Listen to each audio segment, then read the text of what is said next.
मुझे देख रहे हैं एमएनएस न्यूज लाइव पर। खबरों की शुरुआत करें इससे पहले एक नजर आज की हेडलाइंस पर।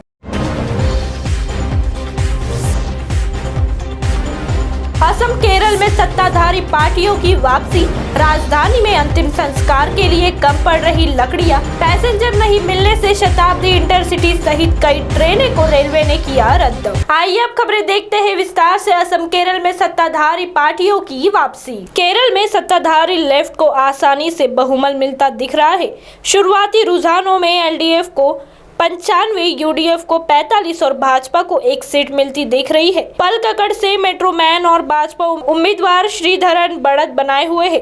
केरल में 140 सीटों पर करीब 75% मतदान हुआ था। 2016 के विधानसभा चुनाव में 77.53% हुआ था। इसके साथ ही अब हर किसी की नजर नतीजों पर है। बहरहाल थोड़ी देर में समीकरण साफ हो जाएगा। असम की राजनीति में पिछले कुछ साल से एनआरसी सबसे बड़ा मुद्दा है। एनआरसी यानी नेशनल रजिस्टर ऑफ सिटीजन्स। इस मुद्दे पर असम में बड़े पैमाने पर हिंसक आंदोलन हो चुके हैं और कई लोग खुदकुशी भी कर चुके हैं।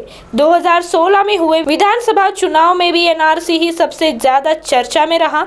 बांग्लादेशी घुसपैठियों के मसले ने प्रदेश में बीजेपी का आधार मजबूत किया है। तो वही दूसरी ओर राजधानी में अंतिम संस्कार के लिए कम पड़ रही है लकड़ियां। दिल्ली में कोरोना के कारण होने वाली बेतहाशा मौत के कारण शवों को जलाने के लिए शमशान घाटों में लकड़ियां कम पड़ रही है। हालात यह है कि दिल्ली में अब शवों को जलाने के लिए हरियाणा से लकड़ियां मंगवाई जा रही है, जिससे आने वाले समय में शवों का संस्कार किया जा सके। पूर्व दिल्ली नगर निगम की ओर से गत दिनों जहां से अंतिम संस्कार करने की अनुमति दी गई थी, वहीं अब साउथ दिल्ली नगर निगम ने भी अपने शमशान घाट में अंतिम संस्कार के दौरान लकड़ी की किल्लत को भी दूर करने के लिए शवों को उपलों से जलाने के लिए इजाजत दी है। हालांकि साउथ एमसीडी की ओर से अवगत कराया गया है कि शमशान घाटों में लकड़ी की पर्याप्त मात्रा में उपलब्धता है। तो वही तीसरी ओर पैसेंजर नहीं मिलने से शताब्दी इंटरसिटी सहित कई ट्रेनों को रेलवे ने किया रद्द।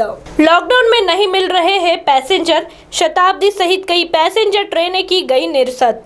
कम पैसेंजर मिलने के कारण शताब्दी इंटरसिटी सहित कई ट्रेन को रेलवे ने रद्द कर दिया है। दिल्ली से एनसीआर के कई इलाकों को जोड़ने के लिए रेलवे की ओर से रोजाना ट्रेनें चलाई जाती है। इनमें लाखों लोग सफर करते हैं, मगर इन दिनों इन ट्रेनों को भी पैसेंजर नहीं मिल पा रहे हैं।